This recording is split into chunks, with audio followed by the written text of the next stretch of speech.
everyone. Welcome to Backstory Sessions. I'm your host, Matt. We hope you enjoy this episode.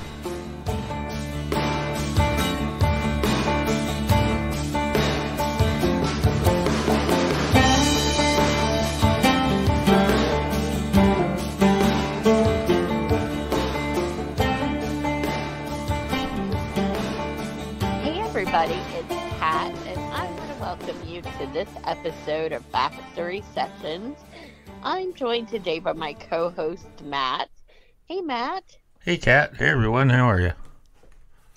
Well, I've officially said, hey, Matt, 100 times. That's right. You have. Yeah, this is our 100th episode. Quite a milestone, wouldn't you say? I just can't even believe it. It's such a good feeling. I mean, we made it 100. Yeah. I mean, it's been a lot of work for sure, and it's been a lot of fun too. So we've been able to tell some really interesting stories and talk to really interesting people. I'm just really happy with the way things have transpired with the podcast. And you know, when we were thinking about who was going to be our 100th episode guest, I never in a million years thought that it would be who it is. Yeah, well, I mean, you know, in our defense, we have talked to a lot of, you know, really interesting people, and this guest is certainly interesting. Sort of grew up watching her on TV. Yeah, so, you know, when we interviewed Artemis Pyle, I said then I felt like it was, you know, was a part of, like, music history we were getting to interview. And now I feel like what an incredible honor that we get to have a guest on our 100th episode that is also celebrating 50 years since the beginning of MASH. Yeah, for sure. I feel fortunate that we were able to get her to sit down and talk to us. Yeah, I mean, like, I wonder, is she going to sound like Hot Lips sounded? What's her personality going to be like? I just have so many questions for her. Yeah, we're going to talk to Loretta Swit, obviously, who played Yes, we are. who played Hot Lips on MASH, and you know, she's got a bunch of things going on since MASH, and also during the time that she was on MASH, which was 11 seasons, I believe. Yeah, I mean, that is a very long-running series. Some characters you like, and you know, you might talk about them from time to time, but so many of the listeners, they started chiming in about the influence that character had on, you know, their whole life. Like, so many people became nurses because of her. Yeah, I've heard stories like that as well, and I'm sure she has many more like that. It's, you know, MASH was one of the most watched TV shows in television history. I think the finale still stands as the most watched TV show in history, which is pretty phenomenal. And, well, you know, kind of an oddity about it, but people did not use the bathroom during MASH, like during that final episode. So okay. after it was over, then there was like a water problem because everybody had to go then. Serious. I mean, that tells you the impact right there of this show. Yeah, it's that's funny.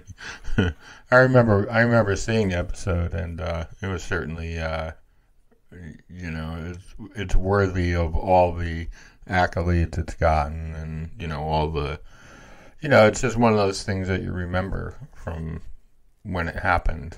A great show, lots of great characters, and you know, felt like watching that show. You know, we got to see what the family that they were. And Definitely a great show. And Margaret Houlihan, that character, again, such an influence for young women.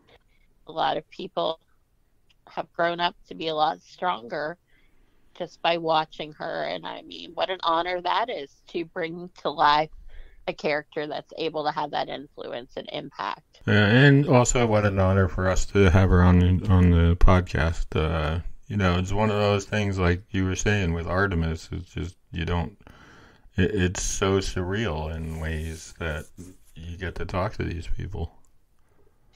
And I cannot think of anyone that would be a better guest for the 100th episode. I just it just fell into place. It was perfect. It is perfect, and we are so lucky. These 100 episodes,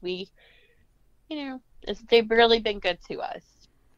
Yeah, we've certainly had a lot of great guests, and here's to 100 more. Yeah, at least. At least, yes. All right, so without any further ado, let's talk to Loretta Swit. Loretta Swit, we are so happy to have you and welcome you to Backstory Sessions today. Oh, how sweet you are. I'm so grateful we could work out the time. And we're going to talk about a lot of my very favorite subjects. So let's do it. Well, you are a favorite subject for us, for sure. Thanks. And this is a big year, 50th year since MASH began. Yes. And you are our 100th episode guest. So it's an amazing episode all the way around for us. And it's an honor to have you. Do I get a prize, or do you just give a donation to my charity? Definitely I'm going to be donating to the charity, but hopefully our conversation will be a memorable prize. Okay. Yes. So, when our listeners heard that you were going to be the 100th guest, Wow. We got lots of feedback. So everybody was really excited. And, some people said that your character in MASH, led them to want to be a nurse. Yes. I'm so thrilled about that. Yes. And one listener in particular, Kelly Wilson, she said that your character, when she was a young girl watching MASH, that it made her realize the importance of becoming a strong, independent woman. So how did you... I'm so thrilled to get feedback like that. You have no idea the effect that has on me. There I am out there doing what I love, doing what I think I do best, and I'm doing this exceptional series and this interesting, wonderful character. And I'm getting feedback from women all over the world who became nurses because of Margaret Houlihan.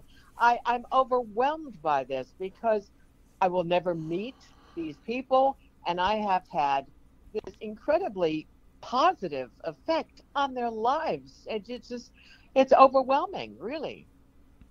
Well, it's quite a legacy to have for a character and for an actress, I would imagine. Oh, yes. What did you like about Margaret when you were first looked at the script? I think her humanity, her humility, her ambition. I mean, there were so many traits that she has. She was trying very hard to be the boy her father always wanted. And so I think she worked double duty at that. She was a major and quite young at that point in her life, which is remarkable. A head nurse, which is remarkable. She's in charge of 25 nurses. She's at the front. Yeah, I mean, she was quite a remarkable character. And I really was in awe of her. And wanted to play her to the best of my ability and I fought for a lot of her integrity.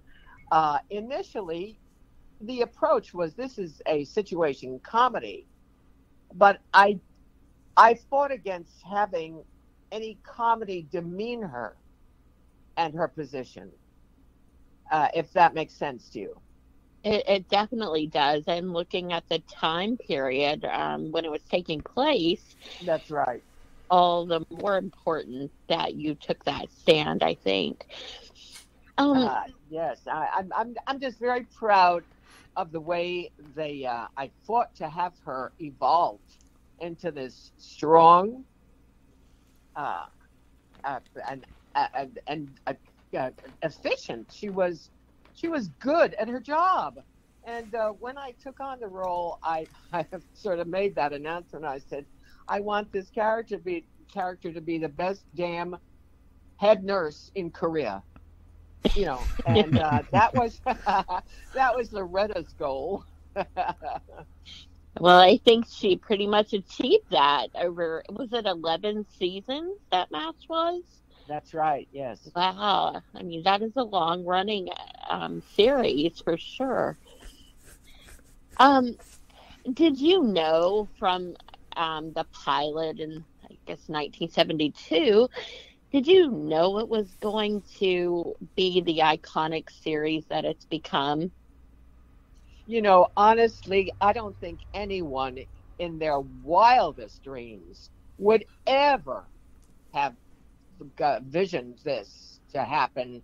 I mean, it's my God, 50 years, that of course is enough of a celebration, but the kudos, we won such important awards. Yes. The Humanitas Award. There isn't a quote situation comedy that ever won the Humanitas Award. It's that kind of thing. We won the Peabody. We're in the Smithsonian. I mean, it just the iconic. That we are icons, and that the public took us in like family and responded to our messages, our feelings, our humanity, really. So we became a global family, and it's stirring. It's just inspiring that can happen. You can do that. You put forth the kind of work that we did. People responded. The audience responded. And here we are 50 years later, still talking about the show, and it's still running. It proves itself on so many levels. Give the audience the best you can. Give them the truth. Give them important issues. Give them lessons. We were the best babysitters there were. A young girl growing up, like you said, this young person watching.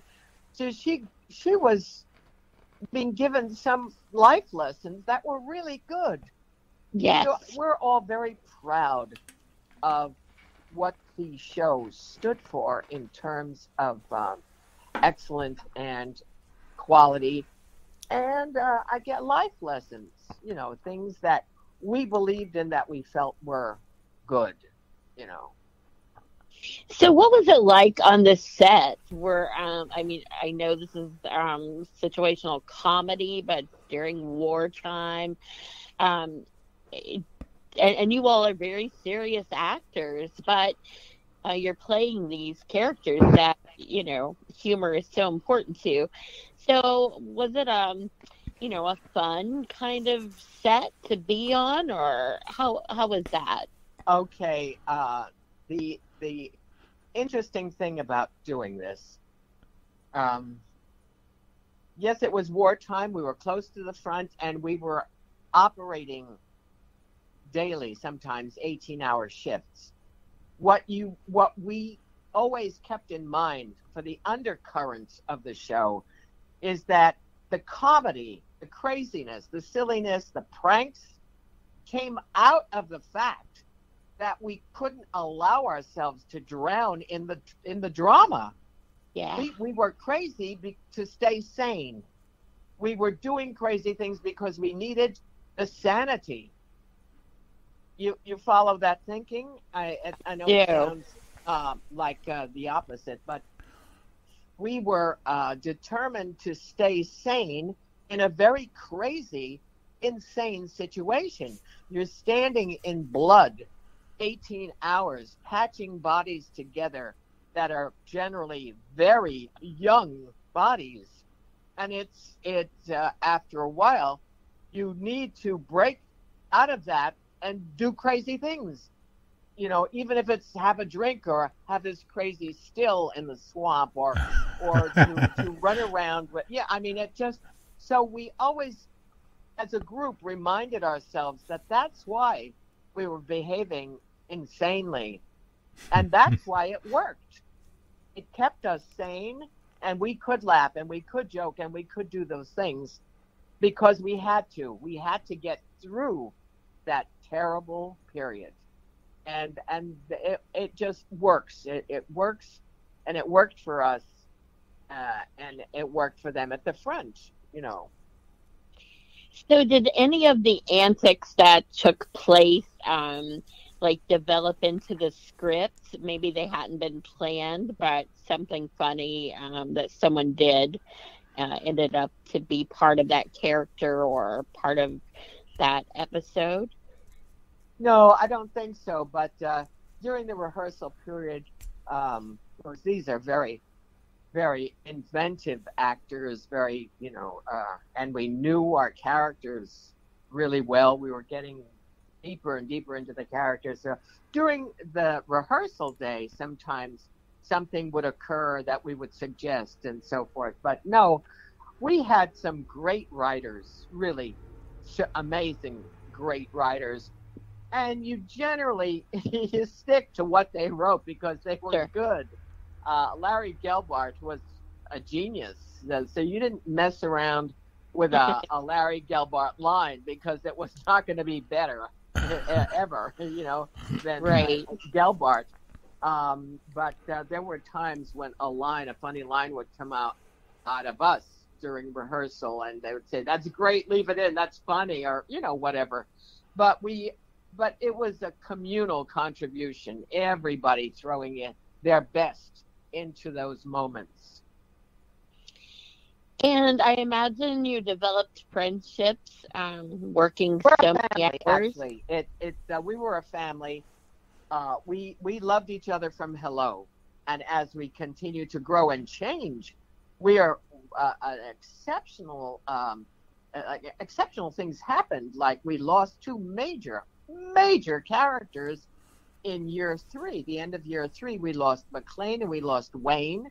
Right. And we were so blessed with that we didn't think of them as replacements. Because fortunately, as a medic, as an officer, you're going to have movements. You're going to have replacements, people coming in, taking over, going home, and so forth. So Harry Morgan was, my God, a blessing to have. And as was Mike Farrell, and then David Ogden Stiers, who added a whole different note to this orchestra, if you will, this melody we were playing. Now, what happened was, because these different people came in, we had to respond differently. We had to make adjustments around them because they were different people and they were going to respond differently to each other and so forth. So it was like adrenaline pumping into us each time we had a new challenge with a new personality. And it was a miracle. I always call it the miracle of MASH, but truly that's what it was. People, and we loved each other from hello. We talked the same language, we wanted the same thing, and we brought our best to the show. My very favorite little poster, which I hand out at the autograph shows, it's the picture of a broken leg in a cast, and we signed the cast. the cast signs the cast, and it reads,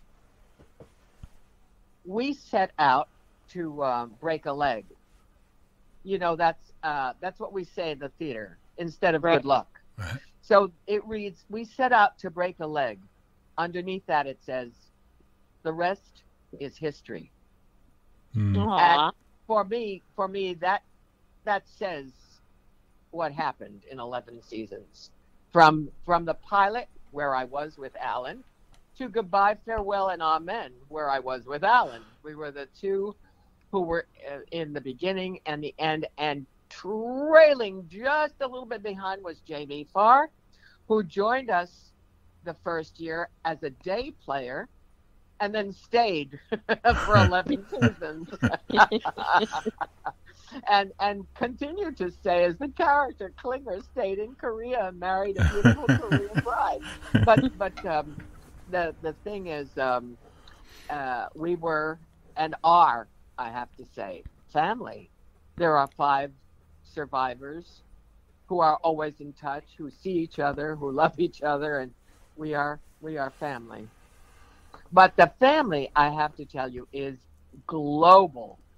My all of our fan mail, but speaking from my point of view, people always in their writing to me, I grew up with you. Well, that's family. Or you were my big sister growing up, or my mom held 2 jobs and I didn't see her very often, so I looked at you for my growth, my inspiration. Well, wow. I mean, aside from being a tremendous responsibility, what a wonderful thing to be able to do to affect a young mind growing up in a positive way. And I just think it was, I call it the miracle of MASH with good reason. I think it did a wonderful thing to the audience. And they did to us. The audience was as inspiring to us, I think, as we were to them. When McLean Stevenson died, for example, as the character, when Blake died, the fan mail was enormous. Why did you do that? Why did you kill? You know, and it's a wonderful opportunity then to point out that we didn't kill that lovely man. The war did. You take your anger and your passion where it belongs, in the war. Don't let's lose Henry Blake's. But it was a very dramatic and daring thing to do, to kill a beloved and major character. And unexpected. I mean... And unexpected, yes. So when MASH ended and you were one of the 2 from the start, were you satisfied with the ending? Is it hard to end after 11 years, 11 seasons? It was bittersweet. I didn't want to end. I wanted it to continue, but the producers and the writers were afraid we would start repeating ourselves. You know, Larry Gelbart used to say there are only 7 stories in the whole world. There are only 7 tales, and it's how you twist them and change them and, you know, find different ways to say the same story. And 11 years of doing that, you know, they were afraid that it would come to a place where we didn't want to be in that spot. We didn't want to even repeat a joke. We just wanted to, you know. And but honestly, I felt we could have gone on for 20 years. We did. We went on for 50. So maybe I was right. Yes, I might have been right. So how did you end up in acting? Did you start at a young age knowing this was the path you were going to take? Not as young as I would have liked, but my parents were very definitely against a career in the theater. They just didn't want that for me. Out of fear, let's face it, secure, it is not. You want your child to have some sort of security. and not get lost in the wilds of New York City and flyer trade. It's a tough go. There's no question about that.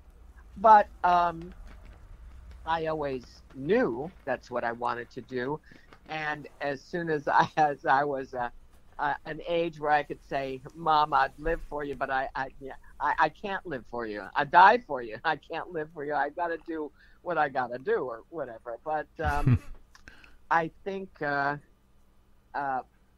my heart, that is ultimately what I always wanted. So, what was your plan once you made the decision that that was going to be your path? What was my what? What was your plan? Like, how did you plan that you were going to achieve? I had to leave my house, which was in New Jersey, and go to New York, where I could go to school and study and look for work and what have you. I was lucky to live that close to what I consider still to be the center of theater and work for me. Now, this is a long time ago, don't forget. Television was in its infancy, so when you went to New York as an actor, you were looking for theater. And so, what did you first audition for? Oh, my first television job was on Captain Kangaroo. Oh, wow. Honestly, is that adorable or what? I sang Scarlet Ribbons and Ugly Duckling. There once was an Ugly Duckling, and yeah, that was probably the first very, very, and I was very young, and relatable. Well, Captain Kangaroo, what was that like to get to meet him? What was that like? It's an interesting question. What was it like? You had to be there. How can I tell you what it's like? I can't tell you what it's like to be on stage. It's a question. I don't know what to do with that question. What's it like? I mean, I've been living my dream. My dream was to entertain, to get on stage, to give, to make people laugh, cry, and feel. And say in any medium, television, film, whatever. So the feeling when you're doing it is euphoric. You're happy. I love my work. I love doing my work. My work is not, quote, work. I love what I do. And I look back and think I found my niche and couldn't be happier. Well, and it sounds like that you also had a talent for art that you discovered at a young age, I believe 6. Yeah, I it's something that I've always done. It's not a discovery so much as, I'm just, whether I was doodling or sketching or whatever, and then as it says in my art book, I did a doodle, a sketch of there was a little blurb in a book, in a magazine. It said, draw me and send it in for your prize. And I drew it, this little sketch, and I gave it to my mom and asked her to submit it, and I won. So which also didn't surprise me, because I loved what I was doing. I think you're always good at what you love. I don't care what it is, but anyway, I love to paint. I'm untutored, so I didn't know watercolor was the most difficult medium, but that's what I do. I do watercolor, and I didn't know any better. People who do oils say to me, wow, watercolor is so difficult. I didn't know that, so I just did it. The bumblebee is a well-known story and interesting. According to the weight and breadth, wingspan, etc. According to those statistics, the bumblebee is not able to fly. But the bumblebee doesn't know that.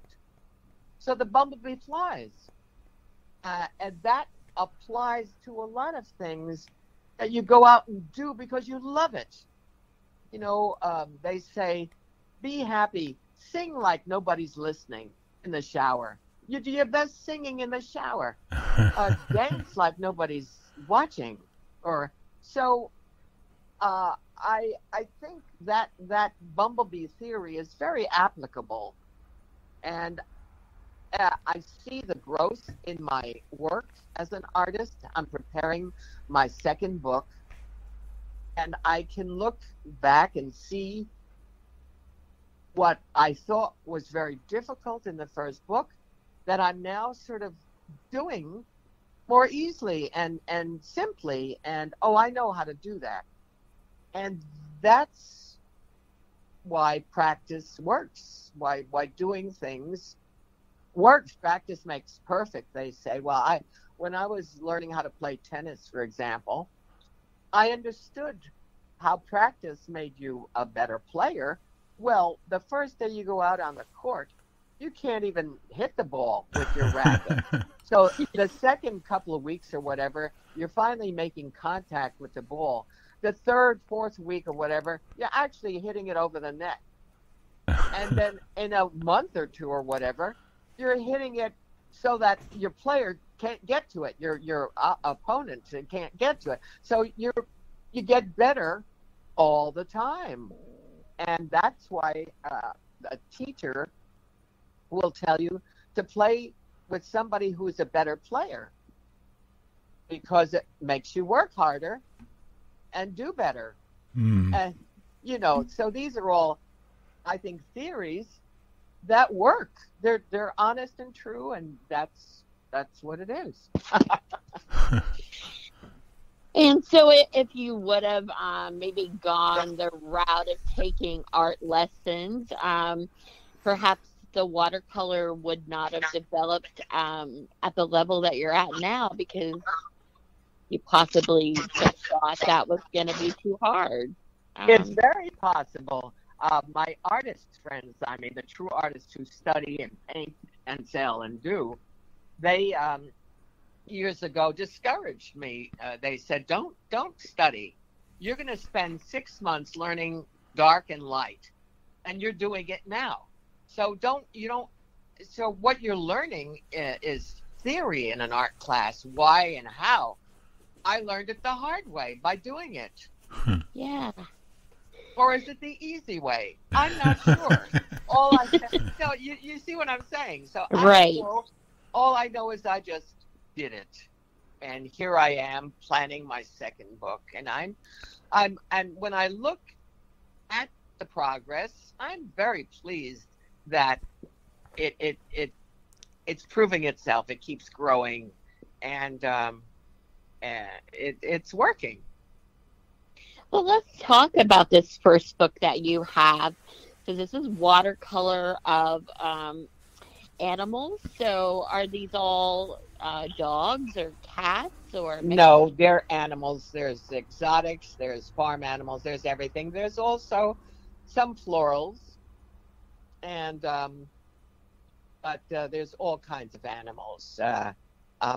One of my alliances, for example, is Farm Sanctuary. So you're going to have a beautiful goat that I'm crazy about. You're going to have all kinds of fowl. My foul weather friends, I call them, my beautiful hens. And because I have to do that for my other alliance in Kauai Humane Society, we're going to have a big auction of my feathered friends and paintings.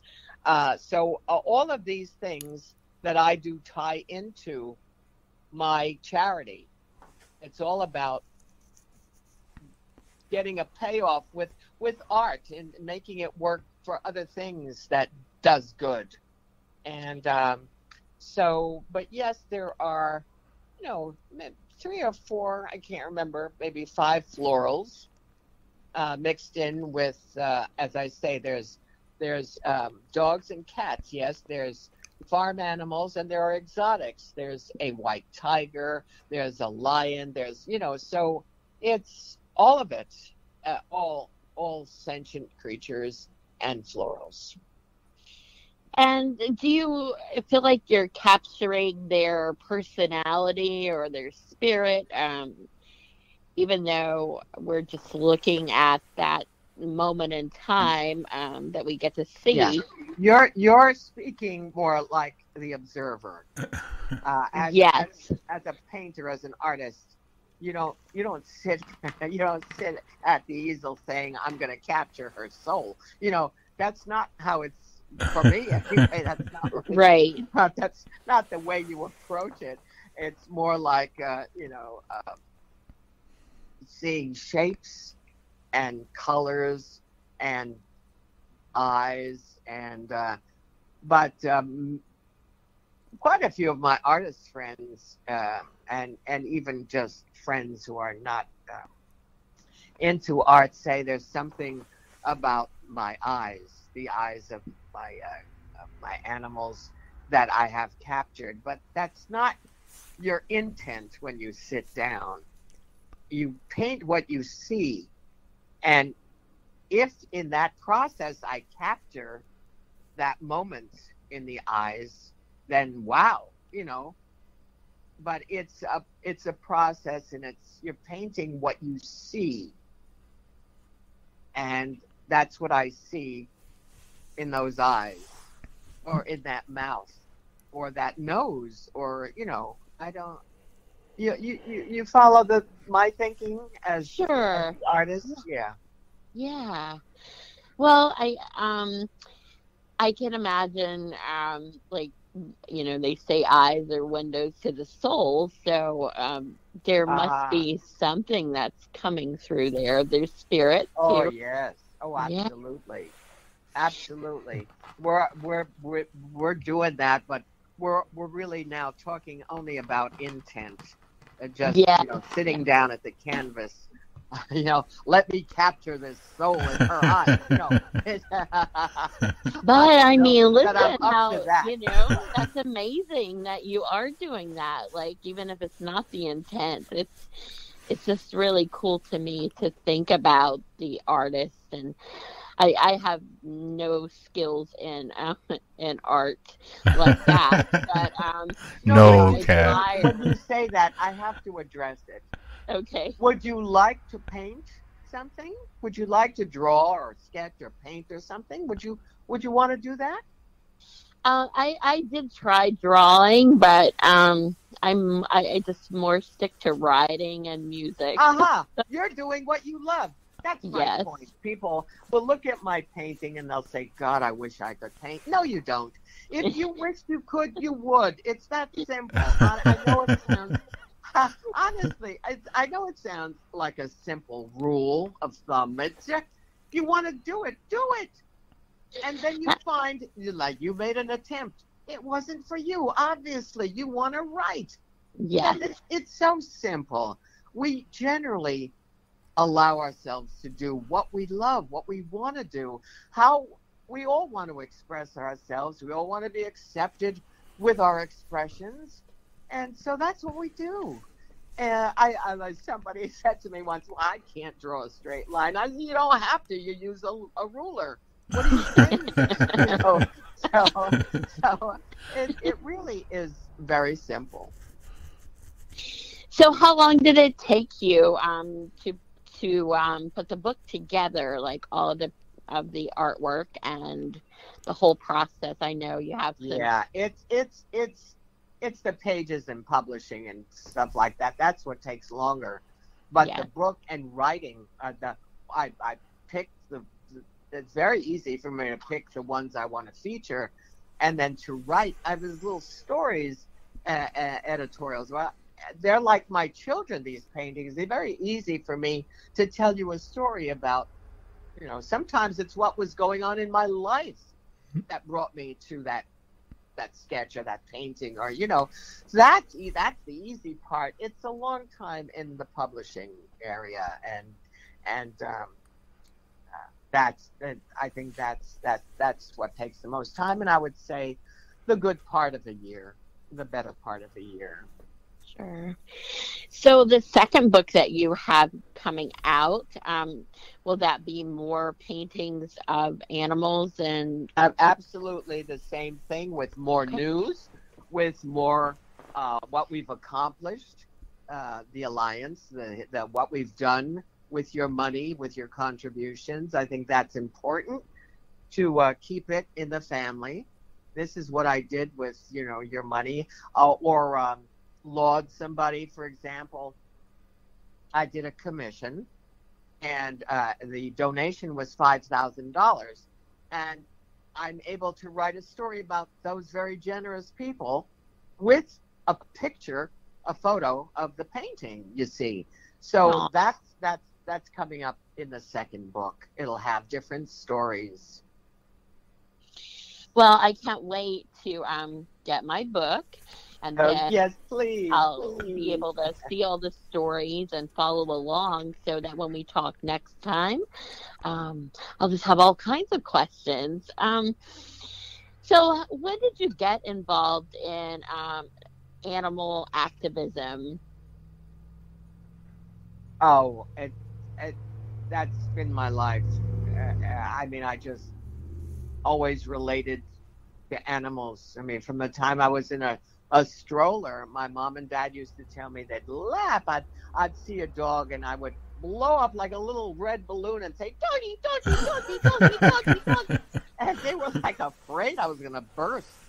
And so I've always, I think, related to sentient beings in the planet, and I've always seen what was wrong that had to be fixed. I didn't learn from the bad except to learn how to fix it, and that's what I'm still doing.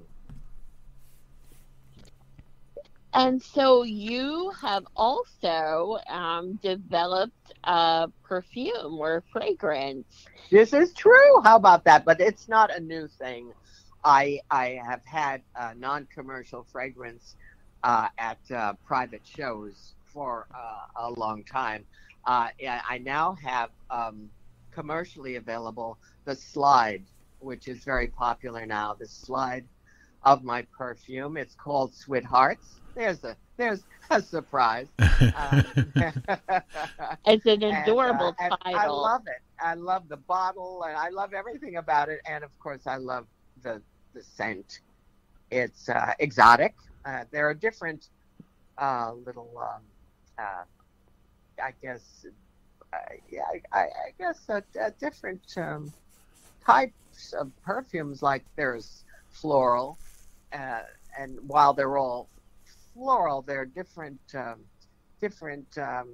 I don't know what to say. it's kind of like wine. Theme, yeah, sort of Yeah. like that. Different taste, different. There's woods, for example, woodsy. There's floral. There's and I'm exotic. That's my little corner is exotic, but people love it. It's lasting, and it's. I put my little bottle in the fridge, so when it's really hot, I take it and slide it all over the pulse spots, and it works for me anyway. But I'm thrilled with it, and people are loving it. So. And so the bottle is heart shaped. Yes, it is. A lot of what we do, I stick to that theme because Switheart is Right. the charity. It's Switheart Animal Alliance, and Switheart works. I mean, it's clever. I wish I could take credit for it. Years ago, there was a fabulous boutique, very famous boutique in Beverly Hills called Giorgio's. Maybe you heard of it, Yeah. because they did a perfume as well, Giorgio's Yeah. perfume. Fred Heyman was the entrepreneur, rest in peace. What a lovely man. And I would go to the store, and as I walked in, he would always say, "There's my sweetheart," and give me a hug. And I made a mental note of how lovely that was, that I should use it someday. And of course, and you know, and nobody can steal it because that's my name. And so the heart-shaped bottle, yes, the name Switheart. I am starting a collection of jewelry that is heart-shaped, and it's also my my November birthstone.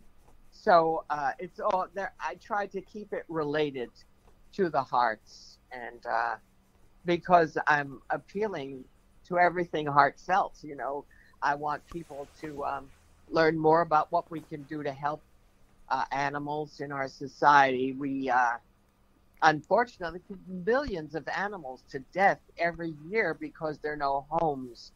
So got to get rid of puppy mills, kitten mills. We have to help that situation. So I don't want to get on my soapbox with you, but so there are issues that I want to educate people about what they can be doing.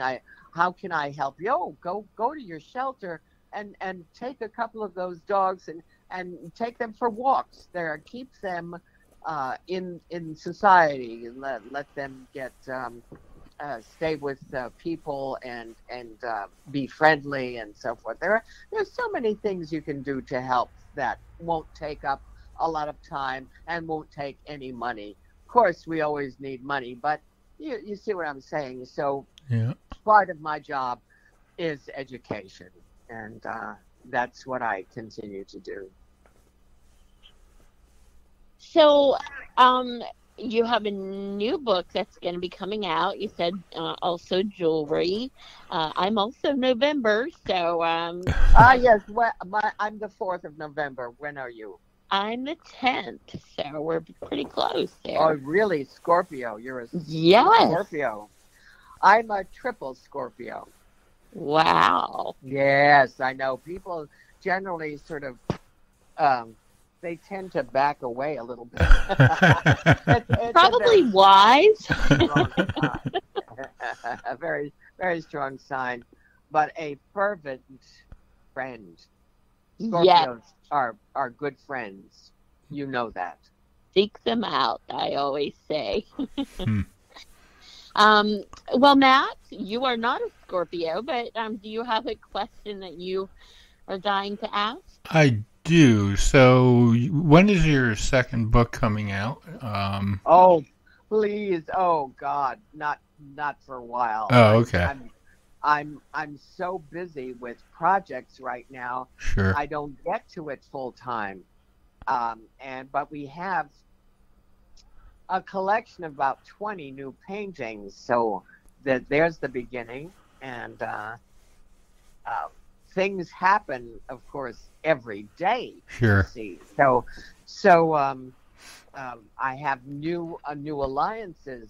For example, I've joined alliance with the Israel guide dogs for the blind. Mm-hmm. So I've done a painting, also going to be in the new book, of I call a blonde. They're a yellow lab, but I call them blondies. And they're what they give to a person losing sight is enormous. Not only safety, but the confidence that they're not alone. Right. And the independence, and I mean, it's a miracle. We owe our dogs, our animals, so much. In the new book, there'll be 2 new paintings of military dogs, and things like that.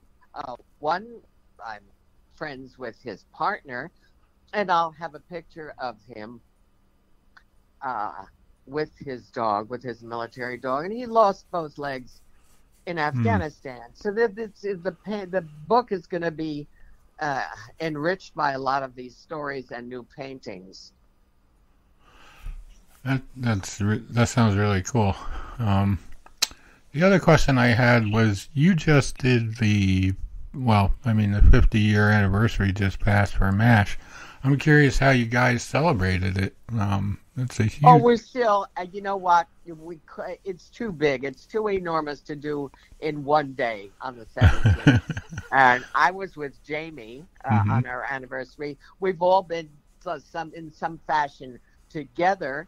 We've given lots of interviews, but I think we're going to have to take the rest of the month, maybe the rest of the year, to celebrate such an occasion. Yeah, that's awesome. I saw some pictures with a couple of you together, so I wasn't sure if like everybody got together and you had some big party or something. Yeah, we're kind of spread out. Yeah. We're not all in the same spot, but Jamie and I do autograph shows. We do a lot of outreach to fans and family. Right. Is he in New York as well? I'm sorry. No, he's not. But we will be together in Detroit. There's a big show coming up in Detroit. Oh, awesome. So I just was going to ask, like, looking back on the 50 years of, all the things you've accomplished from MASH through your activism, through all the things, what do you hope that when you're looking back in the next 10 years or so, what do you hope you've added to all of these things? Well, I'd like to, I guess, continue to grow, continue to do what I'm doing, bigger and better. I mean, we can only hope to get bigger and better. I hope my alliances keep growing. I hope people become more and more aware of what they can be doing to help situations, not only my charity, but charity. I just caring about humanity and people and getting better at what we do, getting to be one big family. And that's asking a lot. You look around the world today, there's a war here and a battle there and so forth. So it's a big chore, but I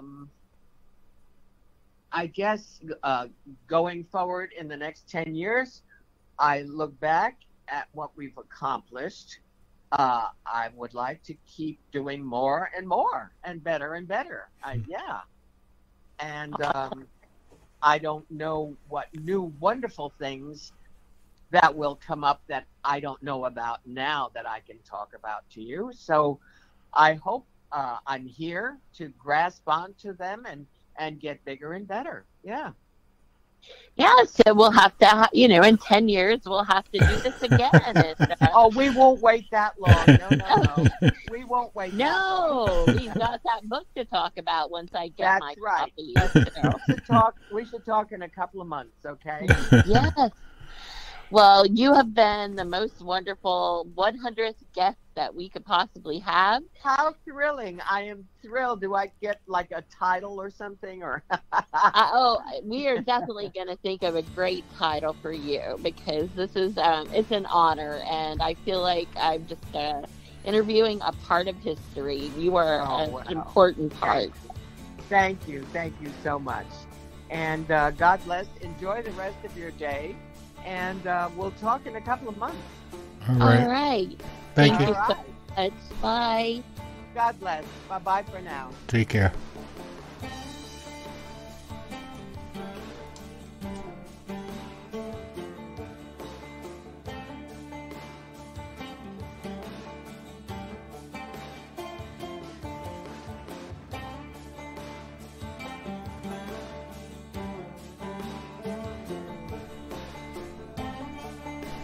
As always, if you have any questions, concerns, or comments, you can send those to Kat at iwriteplays@outlook.com, or you can write to me at backstorysessions@gmail.com or matt@level11ventures.com. Thanks for listening, and we'll talk to you soon. Take care.